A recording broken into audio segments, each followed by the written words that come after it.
This is Rick Stenback. Another question from Stephen Cockings really talks about the manufacturing capabilities of an independent starship.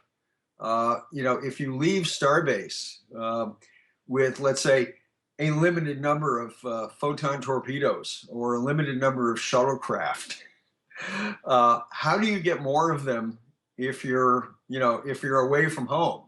And this is something that we dealt with on Voyager. Maybe not specifically addressing how do you replace shuttles that have been wiped out.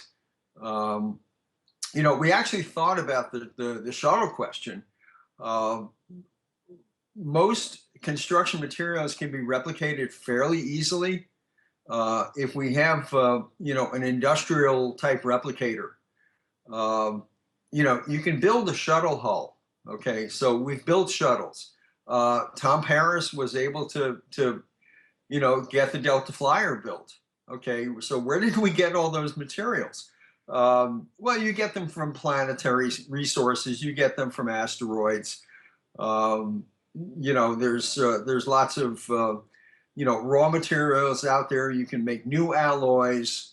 A lot of the replicator and transporter and communications technologies, they're all interlinked with being able to manipulate matter and energy.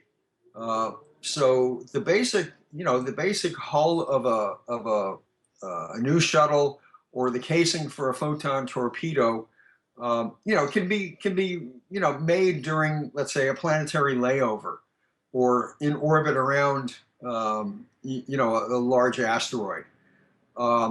Things that can't be replicated very easily are things like warp coils. Okay. Well, a ship like Voyager had a complement of shuttlecraft. If they wanted to reconstruct shuttlecraft, if they wanted to build, let's say, new ones to replace destroyed ones, the one thing that they would probably have in storage would be, a stack of small warp coils, almost like the tires at a tire shop. To replicate a warp coil, takes, huge furnaces, back in Federation territory, many different alloys that are layered together just right. And maybe you would take, a few stacks of coils with you and store them on the ship for when you need them. They're not that big, they really are about the size of automobile tires. So that's our excuse, for how you could do that. With things like, photon torpedoes, which are expendable anyway. The main components, in the casing, as I said, those are easy. The